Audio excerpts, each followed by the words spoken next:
What's up, you guys? Welcome back to Ground Zero. We're crazily enough at episode number 13. So this week we're starting with $70 in the bankroll. Some of my thoughts going into this week was, again, obviously we have the Prime Light stuff on the mind. I did notice after recording this video, the drill beams have gone up in price, so I think I might hold off on adding that stuff at the moment, because just adding like what I have available being like 2 barrels and a drill beam or 2, we're looking anywhere from like actually it'll be over budget at this point, because the drill beams went from like an $8 card, they're up to like almost $15 at this point. So like they're kind of over budget at the moment, to be honest with you. So we have to wait a little bit longer. The loads are steadily coming down, even from last week. I see them down in like the $35 range now. So soon enough we'll be adding that stuff, and hopefully maybe we can break this second place curse, and we can finally get to the first place at our locals. The other thing I thought about adding in, was FUAs. I have been very happy with the hand trap lineup we're running, because we're pretty much running every hand trap, whether it's in the main or in the side, so we're prepared for all situations. So it hasn't been bad not running the FUAs. Obviously FUAs are great, so you can see more cards potentially, or even just have your opponent like double guess if they want to like commit into FUAs, things like that. So they're not that expensive. I think for a play set, for the cheapest, we can get them for $45 altogether. But that's like half of our budget at the moment, and I don't really feel like blowing half the budget on just a play set of hand traps. A very good set of hand traps, mind you, but I'd rather just save it up for actual like engine. And like I said, soon enough, especially with the reprints coming out, this stuff should come back down. The drill beam should come back down to reality, hopefully around that $10 mark. At the worst case scenario, we can just add one. The barrel dragon's been floating between anywhere from like 25 to 30. Hopefully those settle down a little bit. Might see a little spike with the new reprints of Lordly Loads, people picking them up. But hopefully we see those like Lordly Loads like come down nice, at least until like the $20 range. That way we can just kind of like pick up a good amount of stuff at once. So I'm not gonna change anything in the deck this week. The deck feels good as it is until we add more engine. So in terms of deck profile, listen, if you've been here before, nothing's changed here, so you can skip right past this part if you want. Again, I always show the deck profile in case someone new pops in on this episode, so they can see what we're rocking with. So let me show anyone new what we've been dealing with, or what we've been cooking with these past couple weeks. Alright, so we'll just get right into it with the main deck. We are running the 3 bricks. We're running 2 OGs and then 1 jet. So for the standard lineup, just running 3 sage. A little slippery here. We are running 3 maiden. The 3 Neo Kaisers. For the spell lineup, running 3 wishes.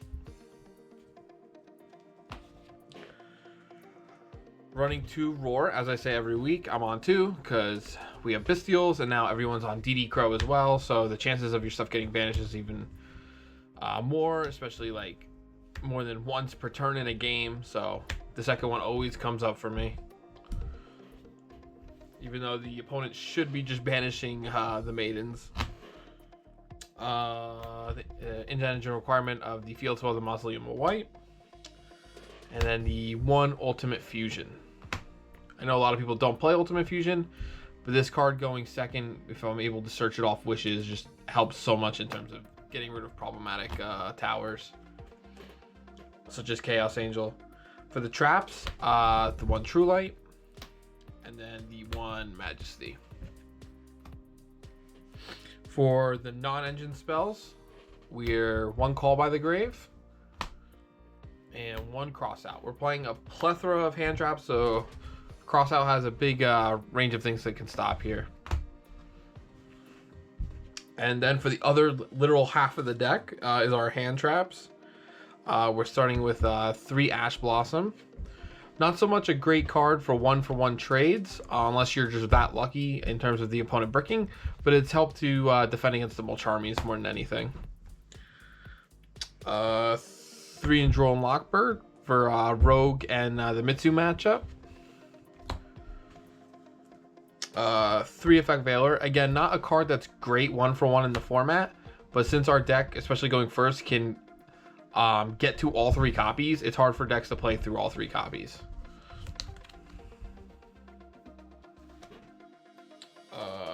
3 Nibiru, just because we're playing so many hand traps. Nibiru by itself isn't good, but the chances of us opening multiple hand traps is great. So if you compare this with the other ones, it's fantastic. And then we are on the 3 Ghost Bells, which have been honestly MVPs for this deck. No one expects the bells, especially in the main deck. So these have been going really hard for me. 2 Bystials. This eventually will get upgraded to a Druid Swarm. It's, just haven't done it yet. And then the 3 Imperms. So again, as you can see, we have room for a ton of non-engine. So we have a lot of bases covered in terms of different matchups, and that even shows up more in the side deck as well. But for now, we'll start with the extra deck. For our links, we're going with 2 Spirits of Eyes of Blue.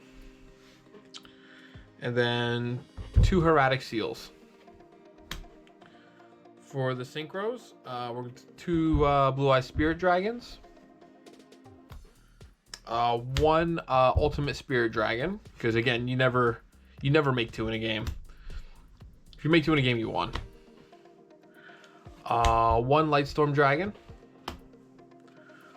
1 Moonlight Dragon, which has been coming up for me more and more. Just bouncing things just makes, especially like I've been playing against a lot of Fire King, whether I'm playing Blue Eyes or even earlier I was playing Regenesis, and I was just losing those matchups against Fire King with Regenesis because it doesn't have a lot of besides like the 1 bounce, but this deck can stop a lot of the either like bouncing things, or even if you destroy, you got the spirits, it just negates the trigger effects.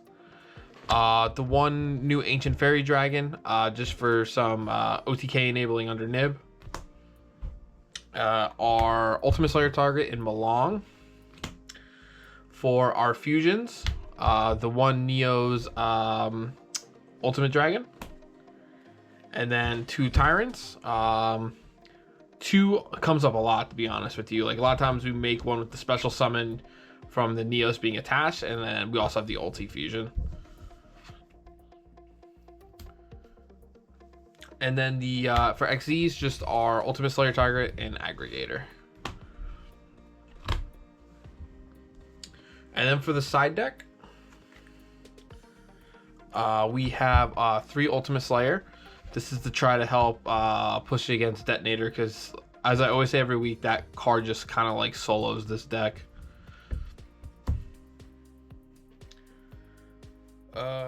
For our strictly Malice hate, we have 3 Artifact Lancia. We also have 3 Chaos Hunter.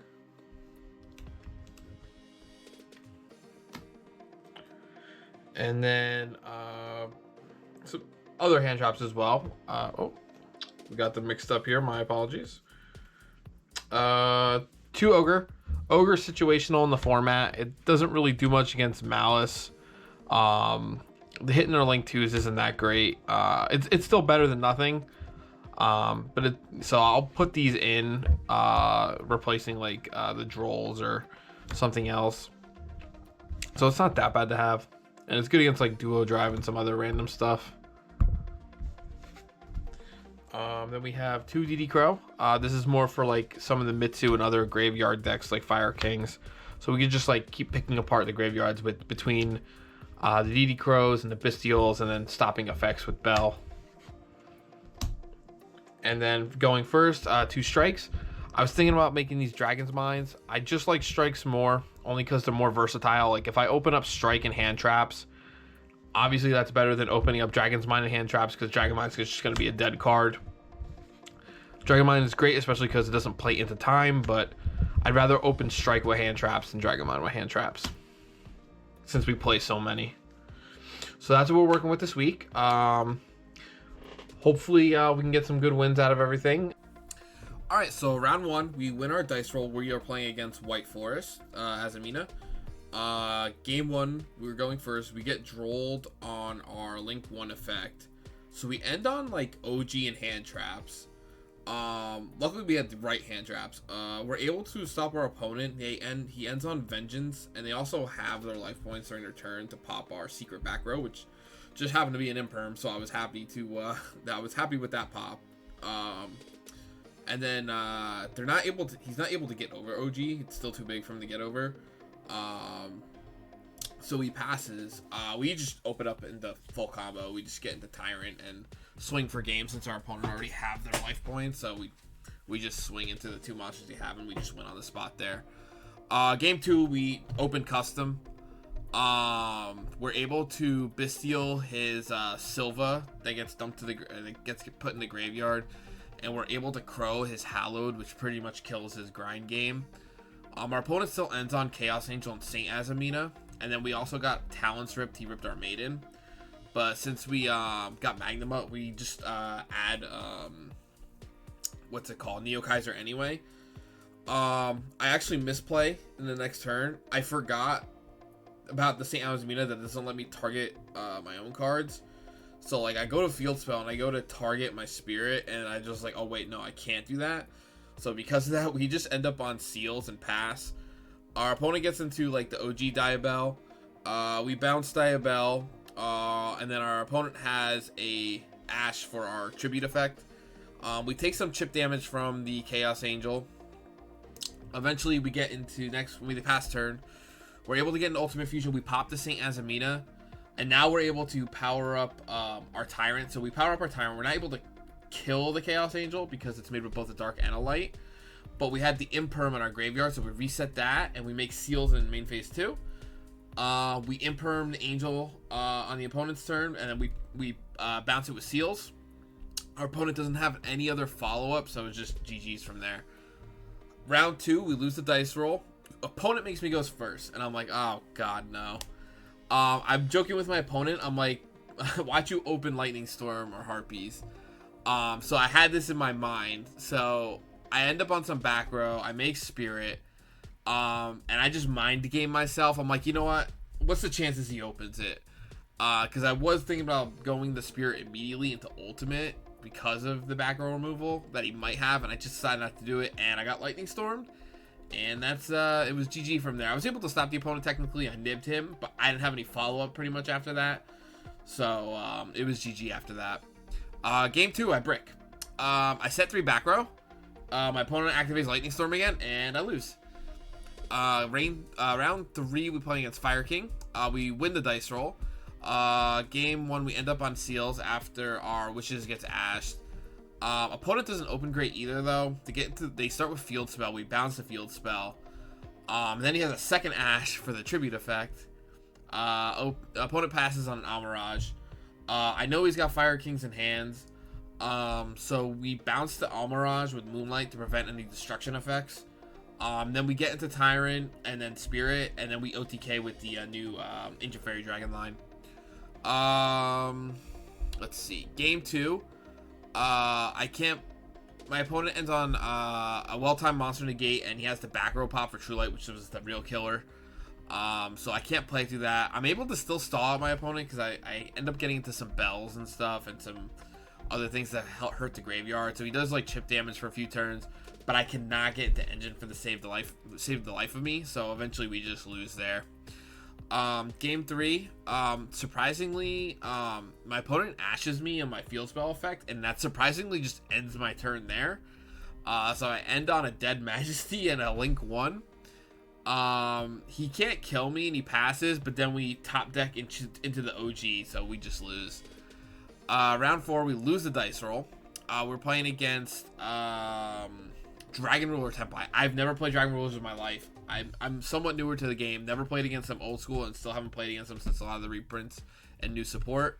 So this is the first time. So I don't really where to stop them besides like the Tempai stuff. We don't open well. Our opponent goes first. He ends up on the Spell Trap Negate monster and the one that dumps to the grave. And then when he passes turn, we get drolled on their field spell search. And then our True Late gets popped because it gets negated. So we just can't play after that. It's GG. Game 2, our Wishes gets we open Ash, Wishes, and Roar as our quote-unquote starters. Our Wishes gets Ashed, and then our Roar gets Belled. So we just pass on like an Imperm, and I think like a Veil or something like that. We're able to stop the Tempai OTK with Imperm on Chandra during the battle phase. So our opponent does some damage and on Seals, and then we top deck into Veiler. So like we tried normal summon that, it just gets bound. Not gonna lie, I got my ass kicked today. As you see, we finished 1-3. Didn't like play bad today. Just the other players just opened custom hands, or was able to get to starters before we could after hand trap wars, and it just is what it is. There were no like misplays or anything besides like the Mermail mind game there, which I should have just went with my gut. But other than that, like, doesn't mean that we win the game there anyway, because that deck is insane, just busting through boards with Engine.